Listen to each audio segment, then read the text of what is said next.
అంతర్జాతీయ కార్మిక దినోత్సవం మే డే స్ఫూర్తితోనే 8 గంటలు పని విధానాన్ని కాపాడుకుందామని, లేబర్ కోడ్స్ రద్దుకై అందరూ ఐక్యంగా ఉద్యమిద్దామని సిఐటియు జిల్లా ప్రధాన కార్యదర్శి బి పవన్ పిలుపునిచ్చారు.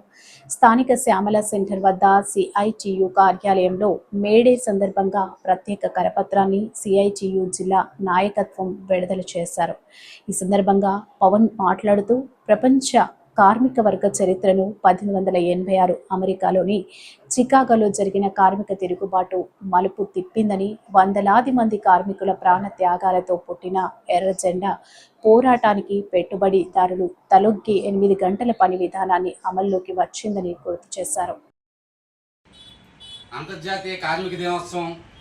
మేడే సందర్భంగా ఈరోజు కేంద్ర ప్రభుత్వం కార్మిక వర్గంపై చేస్తున్నటువంటి దాడిని ఖండిస్తూ ఏదైతే 10 గంటల పోరాటంలో చికాగో నగరంలో 10 గంటల పోరాటంతో ఏర్పడినటువంటి మేడే పోరాటం స్ఫూర్తితో నేడు కార్మిక వర్గం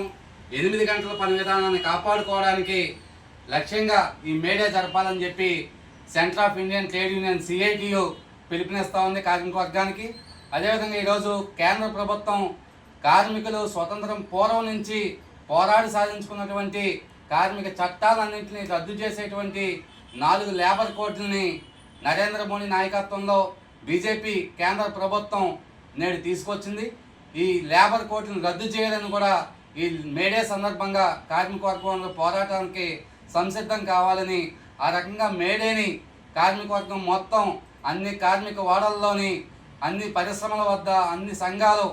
పతాకావిష్కరణ చెప్పి పెద్ద ఎత్తున ర్యాలీలు జరపాలని, కార్మిక వర్గం మొత్తం మేడే స్ఫూర్తితో హక్కులు కాపాడుకోవడానికి ఉద్యమించాలని చెప్పి